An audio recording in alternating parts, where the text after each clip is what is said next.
Welcome to Channel AMEC, your insight to the Australian visa system.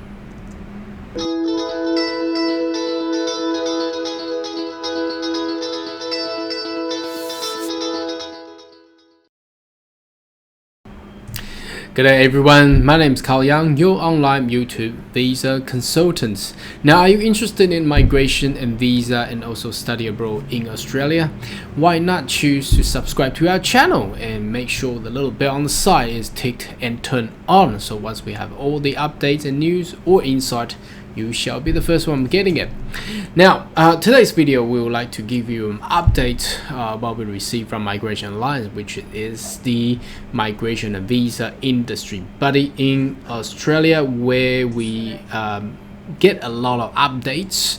And today is the 30th of November, just heading into December, and we have some updated news that I would like to get everybody to have a look. So okay, let's have a look. The first one, as you can see, this is a daily news, and it's a Monday, 30th of November, so it's really hot news here. So I'll get through all of them. There are a bit, so if you don't mind, I'll get these all through to you in the next 10 minutes. So further changes to support family visa applicants. So what's happening? So all family visas, for example, the parent visa, partner visa, child visas, they were all designed with some sort of mechanism to allow, or not allow, to restrict onshore or offshore granting criteria.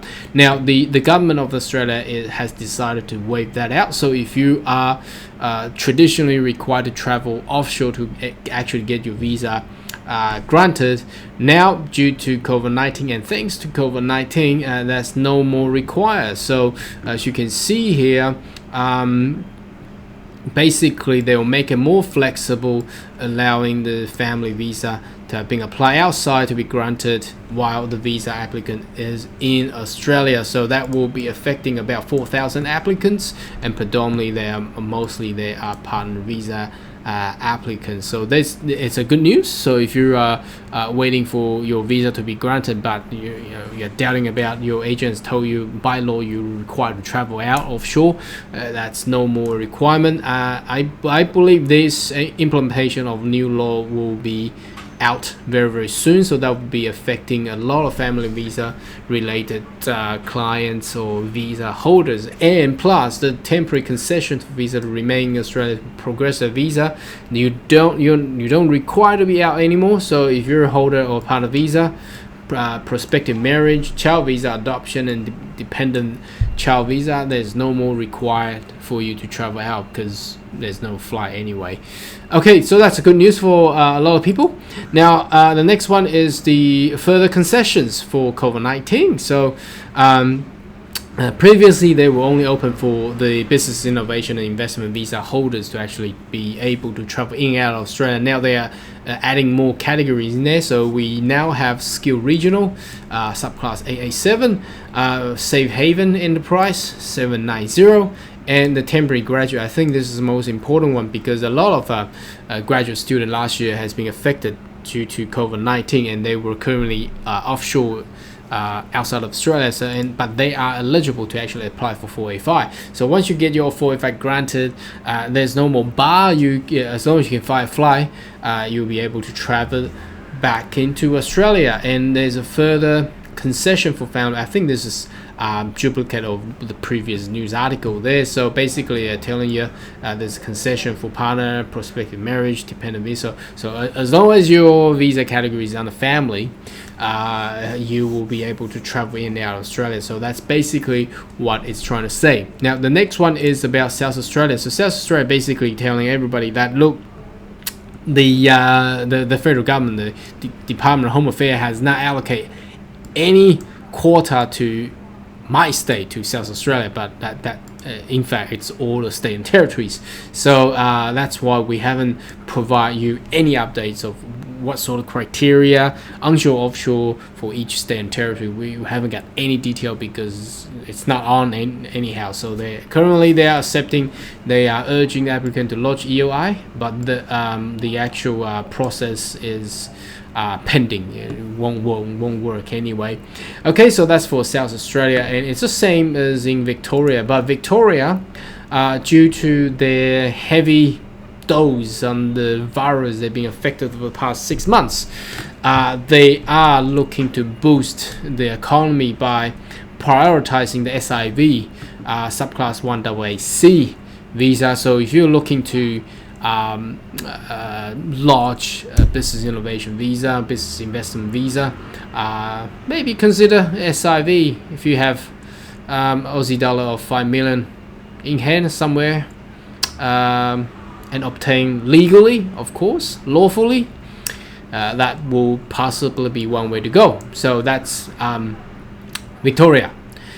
Now we go on further about the PMSOL, the Priority Migration Skill Occupation List. Now they are updating it by introducing social worker into the list. So if you're a social worker and if you do have potential Australian employer who could actually sponsor you, I think that's one way to go and actually get your job and move into Australia as well. So that's one way to go. I don't think social worker, if you're waiting for state nomination, that won't work, because until you actually get your visa, probably there's no more PMSOL, because the pandemic issue has been resolved.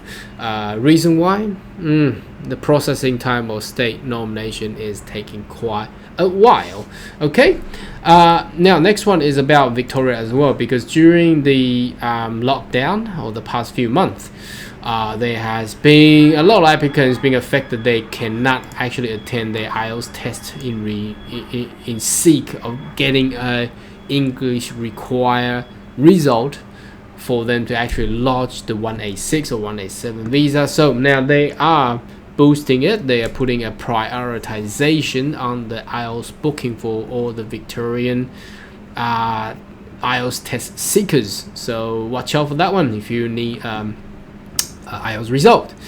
Now the last news is about global talent visa. Basically, the government is looking to promote GTI more, and furthermore, it has been attracting a lot of attention around the world due to the environment and also the positive result that Australia has provided during this pandemic era, where they have the actual effect of virus is much less in compared to a lot of countries in Europe and also in America, which is very, very critical at the moment.